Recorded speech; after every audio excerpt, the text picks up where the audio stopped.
सिंहस्थ कुंभमेळ्याच्या अनुषंगाने ज्या कार्यान्वयन यंत्रणांनी त्यांच्या कामांच्या प्रशासकीय आणि तांत्रिक मान्यता प्राप्त केल्या त्यांनी कामांच्या निविदा प्रक्रिया जलद गतीने पार पाडाव्यात, तसेच इतर यंत्रणांनीही ही प्रक्रिया गतीने करून कामे वेळेत मार्गी लागतील असे नियोजन करण्याच्या सूचना नाशिक त्र्यंबकेश्वर सिंहस्थ कुंभमेळा प्राधिकरणाचे अध्यक्ष तथा विभागीय आयुक्त डॉक्टर प्रवीण गेडाम यांनी दिल्या।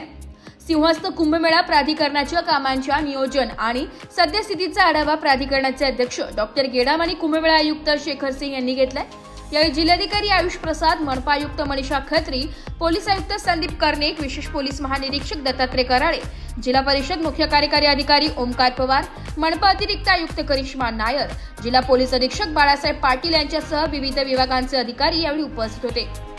यावेळी डॉक्टर गेडाम आणि श्री सिंह यांनी महानगरपालिका आरोग्य विभाग, महावितरण, पोलीस, सार्वजनिक बांधकाम विभाग, जलसंपदा या महत्त्वाच्या विभागांसह इतर विभागांनी सुचवलेली कामे, त्यांची सद्यस्थिती, प्रशासकीय व तांत्रिक मान्यता मिळालेली कामे, निविदा प्रसिद्ध झालेल्या कामांची माहिती, प्रत्यक्ष सुरुवात झालेली कामे आदींबाबत तपशिलावर माहिती घेतली।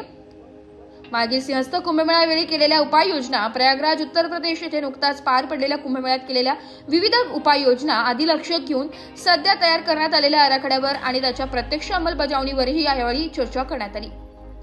सिंहस्थ कुंभमेळ्यातील प्रत्येक कामांचे मॉनिटरिंग होणार आहे, त्यासाठी प्रोजेक्ट मॅनेजमेंट मॉनिटरिंग सिस्टीमद्वारे नियंत्रण राहणार आहे। प्रत्येक कामाचा तपशील यावर असणार आहे। कुंभमेळ्याच्या अनुषंगाने येणाऱ्या प्रत्येक बाबींवर संबंधित विभागाने सर्वकष विचार करूनच त्यांनी सादर केलेल्या आराखड्याप्रमाणे कार्यवाही करायची असल्याने त्यांनी स्पष्ट केले। कुंभमेळ्यात येणाऱ्या भाविकांसाठीची वाहतूक व्यवस्था, संत महंतांसाठीची निवास व्यवस्था, साधुग्राम तेथील सोयी सुविधा, कुंभमेळा कालावधीत कार्यरत विविध विभागांचे अधिकारी कर्मचारी यांची व्यवस्था, वाहनमुक्त क्षेत्रातील गर्दी नियोजन, अत्यावश्यक सोयी सुविधांची उपलब्धता, कायदा व सुव्यवस्था यांच्या अनुषंगाने करावयाची कार्यवाही आदींबाबत यावेळी तपशिलावर चर्चा झाली। प्रत्येक यंत्रणेने अधिक गतीने काम करण्याच्या सूचनाही यावेळी डॉक्टर गेडाम यांनी दिल्या। यावेळी सादरीकरणाद्वारे विविध विभाग आणि यंत्रणानिहाय कामांच्या अनुषंगाने आढावा घेण्यात आला। ब्युरो रिपोर्ट, नाशिक लोकशाही न्यूज, नाशिक।